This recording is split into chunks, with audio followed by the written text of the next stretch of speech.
1.400 millones de dólares asciende la deuda del IES con las clínicas privadas y proveedores. Estos centros aseguran que redujeron la atención en un 30% a pacientes del Seguro Social. La aplicación de dosis de refuerzo avanza. El objetivo es inmunizar al menos a 90.000 personas al día, pero solo se aplican 28.000. Fracasó el proceso de selección del consorcio colombo-francés que se iba a encargar de las operaciones del Metro de Quito.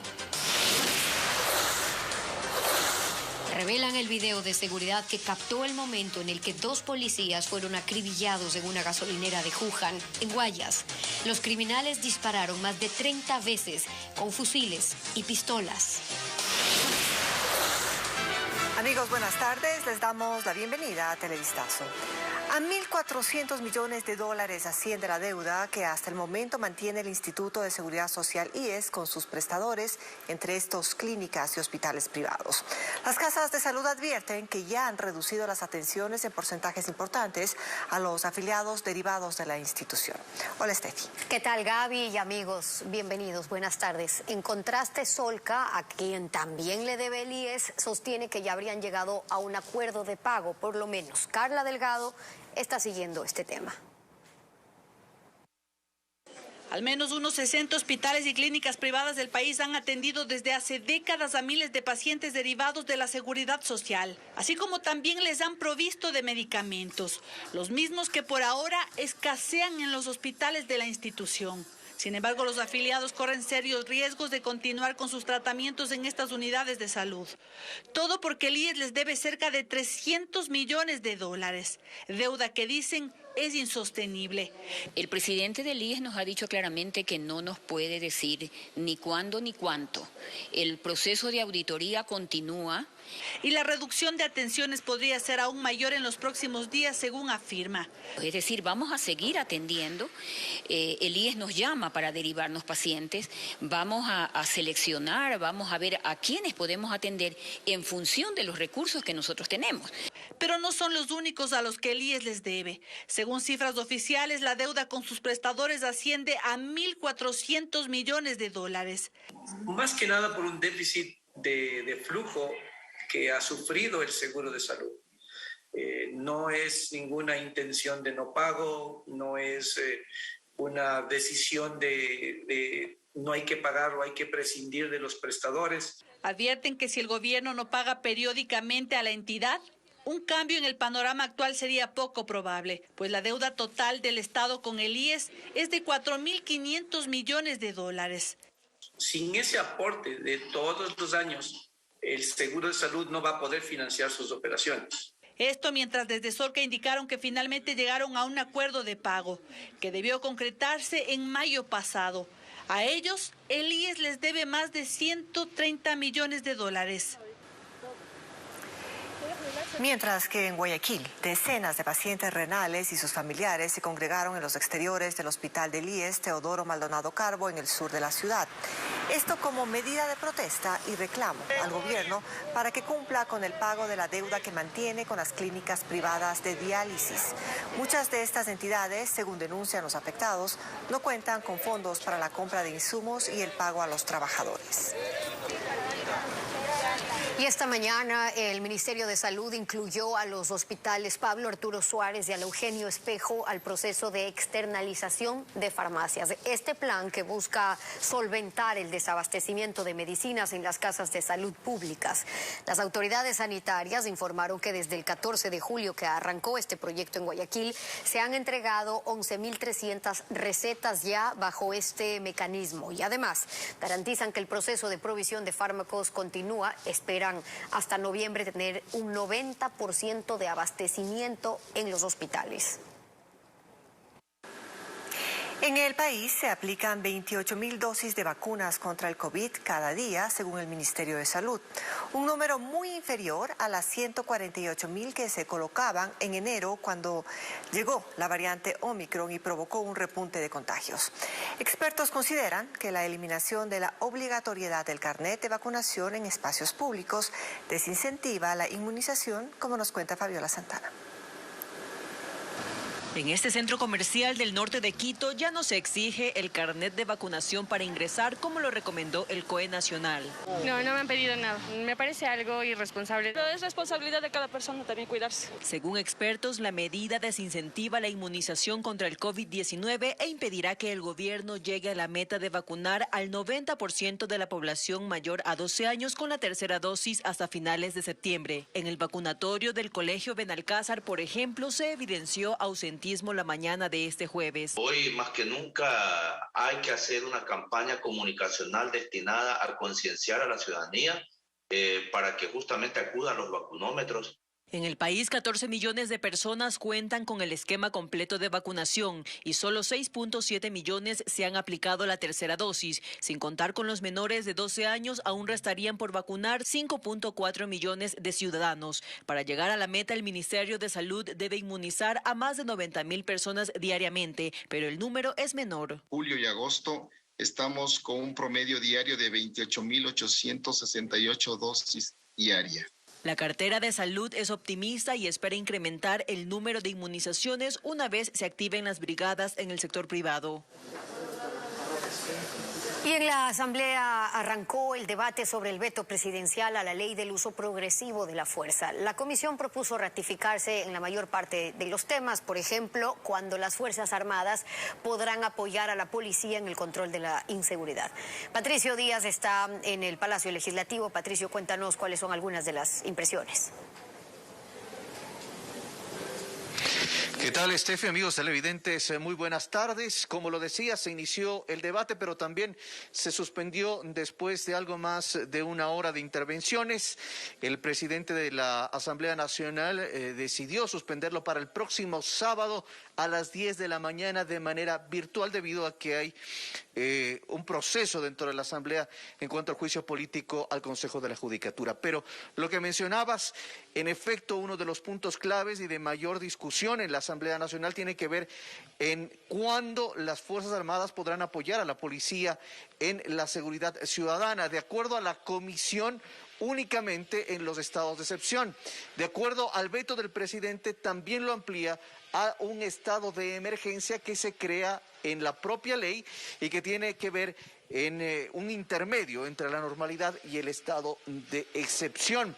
También les debo contar que estuvieron aquí parte de representantes de la Policía Nacional que han insistido en que los vetos o las observaciones del presidente tienen que ver directamente con el análisis que hizo la institución al respecto y ponen, por ejemplo, el tema de cuándo podrán actuar con armas letales en cuanto a amenazas latentes o amenazas percibidas. De acuerdo al texto original, solamente podrían actuar, dice la policía, cuando el ilícito se haya cometido. Esos son uno de los temas que cuestiona la fuerza pública. Pero escuchemos a ambos, tanto al presidente de la Comisión de Seguridad como al representante de la policía, sus observaciones aquí ante el Pleno. El presidente quiere darles a las Fuerzas Armadas facultades para que puedan controlar el orden público fuera del estado de excepción, y esto está cuestionado internacionalmente porque la preparación de ellos no es para eso. Es importante que conozcan que las objeciones presentadas por el señor presidente son objeciones técnicas presentadas por la Policía Nacional. Las nuevas amenazas de la seguridad integral, el crimen organizado, nos exigen una ley específica y una ley que garantice el accionar de los policías.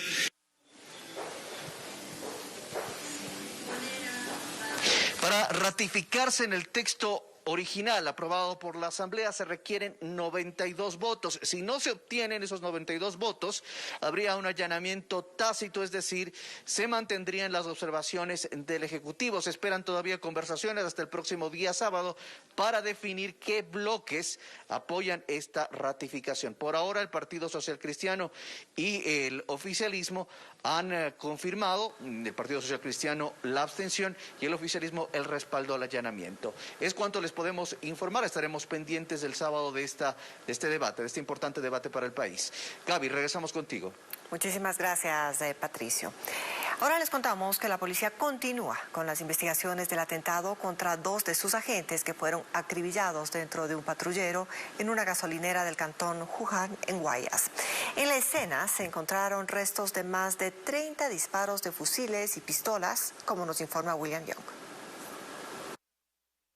Este es uno de los videos de las cámaras de vigilancia de la gasolinera donde ocurrió el atentado. Se observa cuando un auto gris llega al sitio y aún estando en movimiento, sus ocupantes disparan contra el patrullero. Luego uno de los policías logró bajarse, mientras su compañero, al abrir la puerta, cayó al piso, herido, con un disparo en la cabeza. Uno de los criminales salió del carro y siguió disparando. Se acercan hasta el vehículo patrullero tipo Vitara, del cual se bajan 3 ciudadanos con armas largas y cortas y proceden a realizar disparos a la humanidad de los compañeros policías. Los agentes heridos recibieron los primeros auxilios en el hospital Marín y Casa en Babahoyo, hasta donde acudieron sus familiares. Imagínense venir de salir hasta acá, Alea, corriendo peligro en la carretera, pero ahí estamos, aquí estamos de pie. Luego del ataque, los delincuentes se robaron una de las armas de dotación de los policías. En la escena se recogieron más de 30 restos de balas, de fusiles y pistolas. 7 indicios balísticos de calibre 7.52 y 27 indicios balísticos 9 milímetros. En el sitio se mantiene la custodia policial. En este sitio de la gasolinera ocurrió el atentado contra los policías. Cuando uno de ellos se baja del patrullero para refugiarse, uno de los impactos en su contra da aquí. Esto está a escasos metros de una de las máquinas surtidoras de combustible.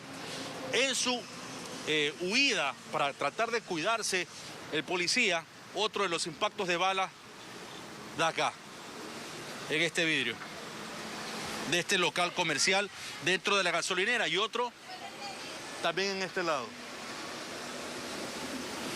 Ahora, según la información oficial, ambos policías permanecen hospitalizados en Guayaquil.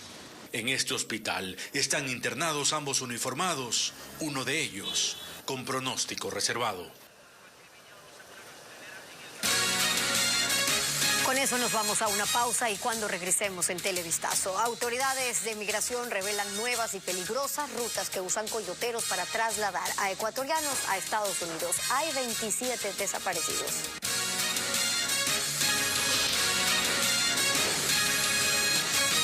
También, precio para dejar en libertad a los reos. Así lo denuncian y denuncian cobros de hasta $9.000 por otorgar la libertad a algunos presos. Algunos incluso ya habían cumplido su condena.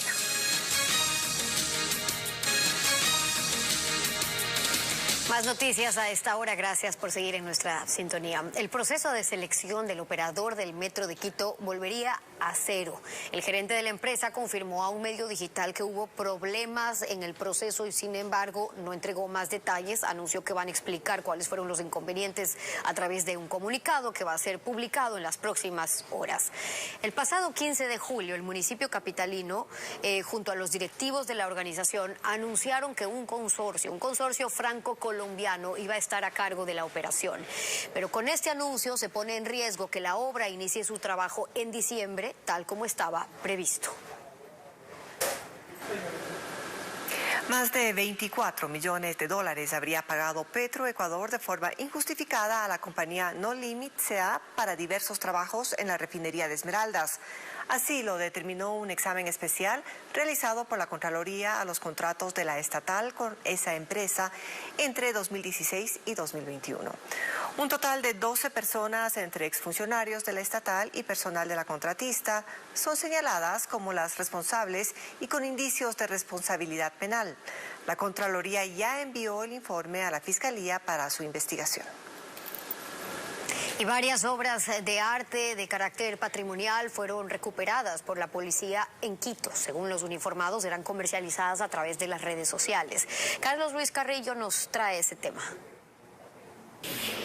Agentes de la Unidad de Investigación de Delito contra el Derecho a la Cultura descubrieron que en un local de antigüedades en Quito se comercializaban 3 obras de arte pertenecientes a los inicios de la República. Se levantó varios indicios documentales y tecnológicos entre ordenadores y terminales móviles, los cuales ayudarán para continuar con las investigaciones y determinar el destino de varios presuntos bienes pertenecientes al patrimonio cultural ecuatoriano.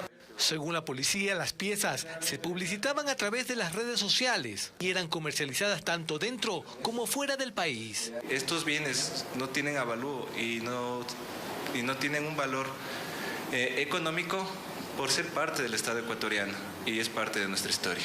Datos estadísticos de la Policía Nacional revelan que en lo que va de este año se han recuperado 350 piezas patrimoniales. Recuperar este tipo de bienes es un apoyo grato y muy factible para el Estado, ya que estos bienes guardan el valor histórico del país, siendo estos recuperados y puestos a órdenes del Estado ecuatoriano, los cuales serán preservados de una manera adecuada y técnica.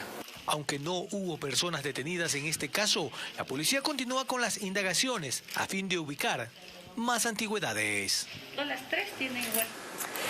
La Cancillería de Ecuador señala que más de 7.700 migrantes ecuatorianos han sido detenidos en los últimos 2 años en su intento de cruzar de forma irregular la frontera entre México y Estados Unidos.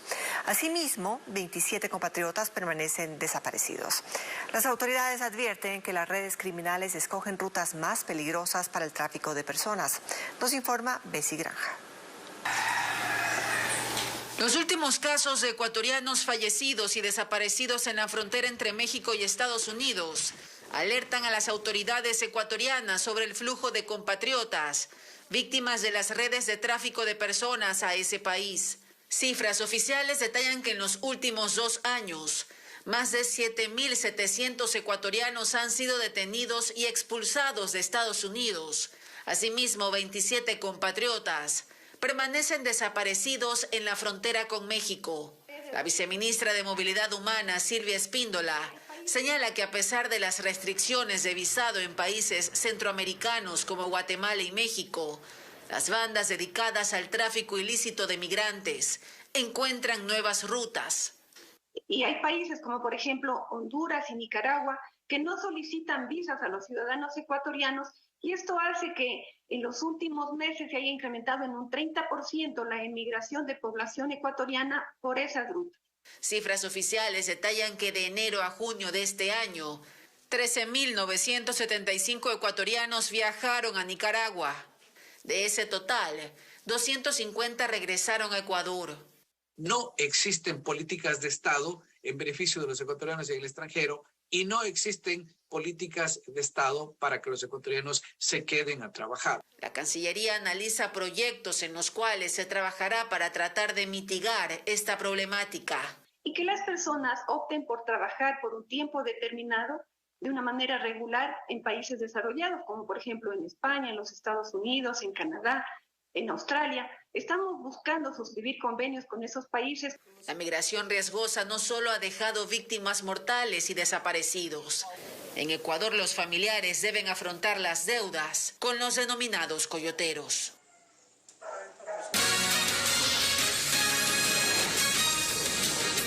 Más adelante en Televistazo, tensión y alerta máxima en Taiwán por los ejercicios militares que realiza China. El gigante asiático ya ha lanzado misiles en aguas cercanas a ese país. Ya venimos con los detalles.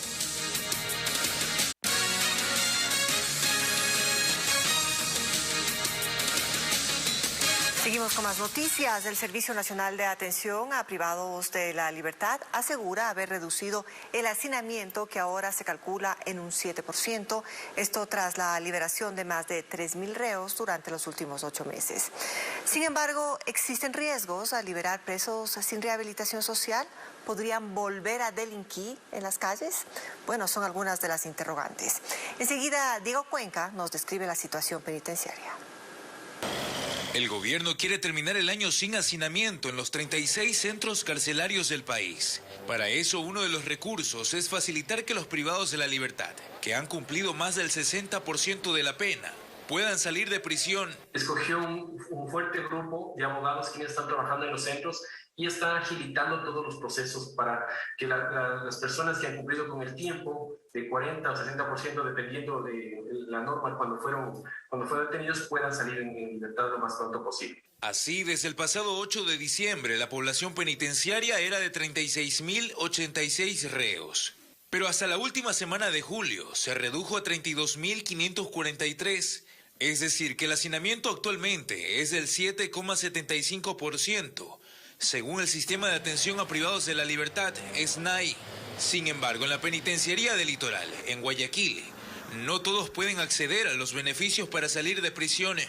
Ya tiene el 60%, ya pasó. Todo es plata, señor, todo es plata. Está empañado por la corrupción que le pone precio a la libertad de los reclusos, que incluso han cumplido el 100% de su condena. Así lo describe Claudia Garzón, que integró la Comisión de Pacificación de las Cárceles. Estamos hablando que así como encontré personas que le cobraban $500 por mover la carpeta, encontramos personas que cobraban hasta $2,000, $3,000, $9,000.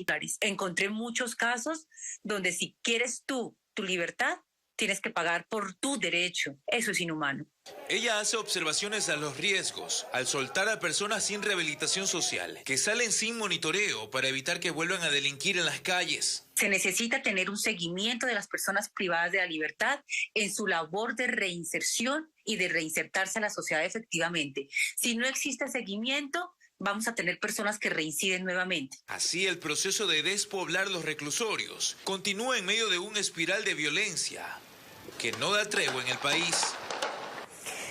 3 muertos y 2 heridos es el saldo de una balacera registrada esta madrugada en el Guasmo Sur de Guayaquil. Y según información preliminar, varios sujetos a bordo de un auto y motos llegaron al sitio, dispararon más de 40 veces contra un grupo de personas que estaba jugando allí cartas. Tenemos un reporte de este caso.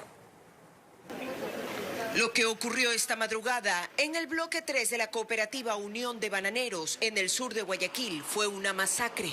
Según información preliminar, un grupo de personas jugaba naipes al pie de una vivienda cuando unos 10 sujetos a bordo de motos y un auto llegaron al sitio y dispararon al menos 40 veces contra ellos. 2 hombres murieron en el sitio mientras que la tercera víctima falleció poco después en el hospital. Además, 2 personas resultaron heridas. Agentes de criminalística acudieron al lugar y hallaron cerca de 40 restos de bala regados en la calle. Además, varias casas resultaron afectadas por los tiros. Afortunadamente, ninguno de los residentes fue lesionado. Los fallecidos fueron identificados como Marlon Magallanes, de 36 años, Israel Mosquera, de 30, y un menor de 15 años, quien al parecer sería víctima colateral de este ataque. Ninguno de ellos registra antecedentes penales. Los agentes ahora tratan de determinar las causas de este hecho y a qué caso de los últimos reportados de esa zona del sur del puerto principal estaría relacionado, como el del hallazgo de 6 osamentas el martes pasado.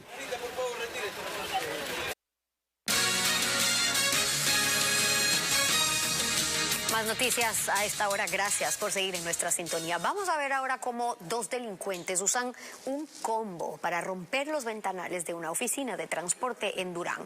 Aunque golpearon más de 30 veces el vidrio, no se rompió porque afortunadamente estaba blindado. María Gabriela Carpio nos trae ahora las imágenes. Las imágenes grabaron cuando 2 sujetos se bajan de este vehículo y se dirigen hacia las oficinas de una cooperativa de transporte ubicada en la vía Durán-Yaguachi. Uno de ellos anda armado y obliga a retirarse a este grupo de personas que cancelaba dinero. Su cómplice llega enseguida y usando un combo empieza a golpear el vidrio. Lo hace una y otra vez, pero este no se rompe. 3 en un auto y 3 individuos en moto, cada persona en moto. No llegaron al objetivo porque tenemos la seguridad con vidrios blindados. Así estuvieron durante más de 1 minuto, tratando de romper el vidrio para llevarse una alta suma de dinero. El hombre que estaba armado también lo intentó. Entre los dos propinaron más de 30 golpes a la estructura, que finalmente no pudo ser violentada. Mientras eso ocurría, este grupo de motorizados asaltaba a los empleados de la gasolinera y allí esperaron hasta que sus cómplices decidan huir. Minuto y medio más o menos actuaron, luego se retiraron las 7 personas en las motos. A los isleros que están en las gasolineras solamente se le llevaron una cantidad mínima.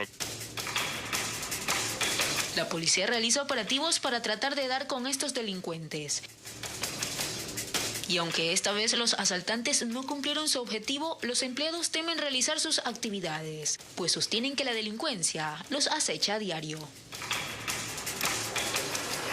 Una persona resultó herida esta mañana tras un accidente entre 2 vehículos. Ocurrió en la avenida Joaquín Orrantia, en el norte de Guayaquil. Según las primeras versiones, el siniestro sucedió cuando un carro negro salía de un parqueadero y el auto color vino lo impactó, provocando su volcamiento. Al sitio acudió personal del Cuerpo de Bomberos, también agentes de tránsito. Ambos vehículos fueron llevados al centro de retención y producto del siniestro, el flujo del tráfico se tornó lento, hubo congestión por más de 45 minutos.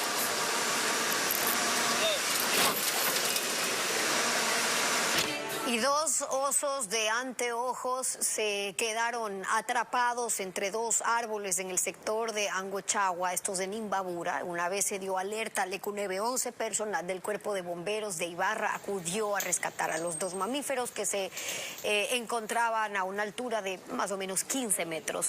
Con la ayuda de cuerdas y otros equipos, los uniformados lograron recuperar a los osos con ayuda de funcionarios del Ministerio de Ambiente, de Gobierno Provincial y las fundaciones Cóndor Andino y Galo Plaza. Este trabajo les tomó cerca de 5 horas y ahora los 2 osos están bajo cuidado de la Policía Ambiental.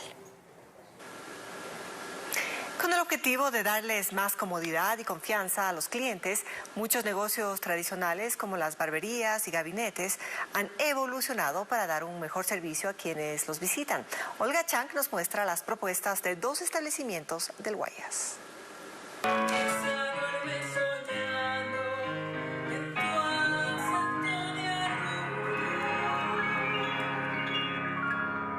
En este espacio, estos jóvenes no solo quieren cortar el pelo y la barba de sus clientes, también decidieron darle un plus a su servicio. Nosotros somos una barbería que rememora la barbería tradicional, ¿sí? Pero con nuevos agregados o servicios que lo vuelven integral, en el sentido de, por ejemplo, el coffee bar, la música en vivo.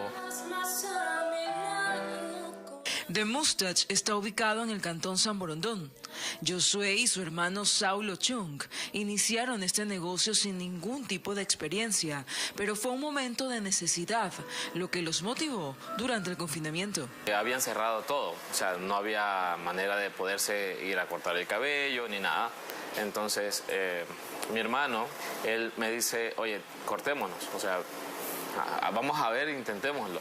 Y dije, bueno, yo tengo una máquina ahí, vamos a ver qué se puede hacer. Ahí nació la idea. En ese momento, Saulo me dice a mí, esto me relaja y me agrada, como una actividad que podría realizar para simplemente desestresarme.